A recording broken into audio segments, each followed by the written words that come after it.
जय जगन्नाथ श्रोता बंधु, आज आम आलोचना करवा दृढ़ उद्देश्य लाभ अर्थात दृढ़ भाव उद्देश्य रखी आमे जदि किछि काम करवा निश्चित भाव आज नहीं तो काल सफलता निश्चित भाव प्राप्ति होता है। सही विषय आज आम भल भाव आलोचना करवा। आउ दृढ़ उद्देश्य रखी जदि जदि भक्त भगवान को पाइबा चेष्टा कला निश्चित भाव से भगवान को पाइब एतिरे मात्र संदेह नहीं।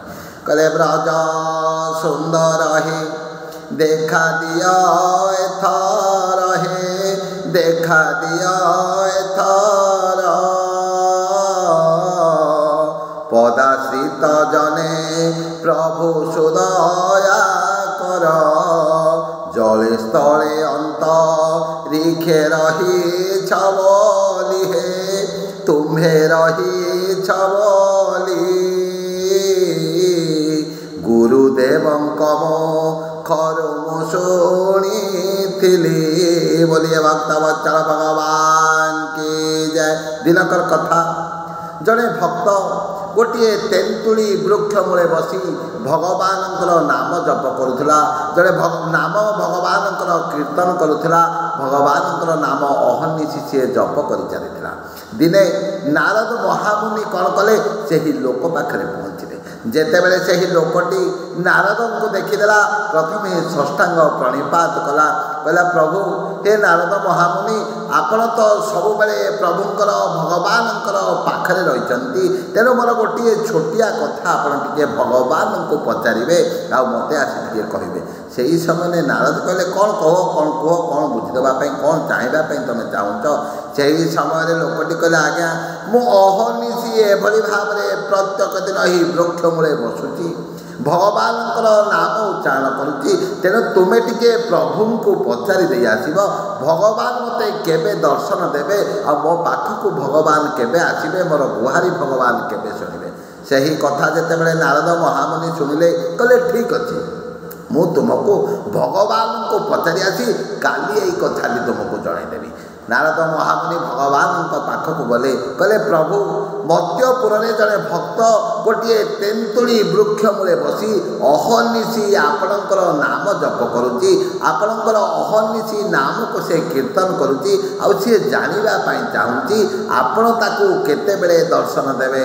बोलिए भक्तवत्सल भगवान की जय। से ही समय भगवान नारद को कहले नारद ताकू तुम्हें कहीदेव से ही तेंतुली गछरे जेतोटी पत्र रही सेते थर सी जन्म होला परे मु ताकू दर्शन देवी।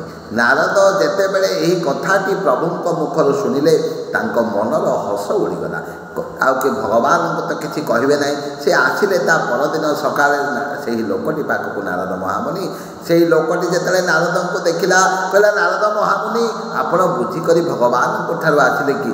से ही समय नारद चिंता कले जदि प्रकृत में भगवान जहाँ कहले मुझे से ही लोकटी को कहीदेवी ता मन में निश्चित भाव में दुख हम से नारद किसी कहले ना जितेबले लोकटी बारंबार से कथाटी पचारा सेतेबेले नारद कहते भगवान जहाँ कहले तुम्हें शुणिला परे तुम मन निश्चित भाव में दुख हम तुम मन में निश्चित भाव में दुख संचारित हम तेणु मुझे तुमको कहूना। से लोकटी बारंबार कहला नाई नारद महामुनि आपण प्रकृत में भगवान कौन कहले टिके मते कहि दियंतु। से समय नारद कहले हे भक्त भगवान कहले जे एही तेंतुली वृक्ष रे जेतिकी पत्र रही सेते जन्म पर भगवान तुमको दर्शन देवे। बोलिए भक्तवत्सल भगवान की जय। जेतेबेले नारद मुखर लोकटी यही कथाटी शुणीदेला अति आनंद सहकारे नाच कला कौन कहला कहला ब्रज सुंदर हे देखा दिया एथर हे देखा दिया एथर पदाश्रित जने प्रभु सुदया कर एभली कोई नाच जोर से नाचिला भगवान नाम विभोर होगला କିଛି ସମୟ ପରେ ଭଗବାନ ନିଜେ ଆସି ତା ସମ୍ମୁଖରେ ପହଞ୍ଚିଗଲେ। ନାରଦ ଯେତେବେଳେ ଦେଖିଲେ ଭଗବାନ ନିଜେ ପହଞ୍ଚିଗଲେ, ନାରଦ କହିଲେ, ପ୍ରଭୁ ତୁମେ ତ କହିଥିଲ ତାର ସେଇ ତେନ୍ତୁଳି ଗଛରେ ଯେତିକି ପତ୍ର ଅଛି ସେତିକି ଜନ୍ମ ପରେ ତୁମେ ତା ପାଖରେ ପହଞ୍ଚିବ।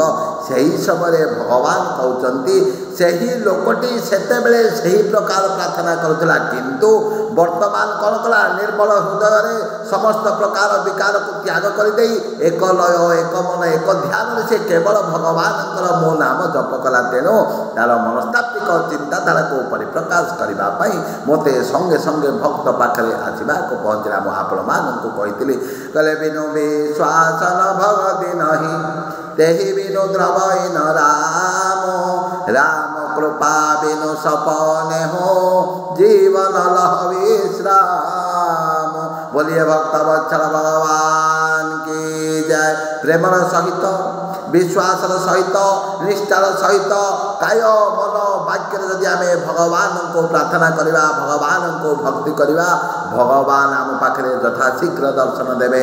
भगवान पाखे भक्त एकाकार हो भक्त भगवान दुहे एकाकार हो गले ए देव दुर्लभ मानव जीवनटा चरितार्थ हो। तेणु काय मन वाक्य मन मध्य समस्त प्रकार दुर्वासना को बाहर करी आमे जदि अहर्निशी भगवान को डाकिबा आ भगवान आम पाखे अछंती बोली चिंता करिबा, आमे निश्चित भाव में भगवान को सहजरे प्राप्ति करिबा। जय जय जगन्नाथ, जय जय जगन्नाथ, जय जय जगन्नाथ।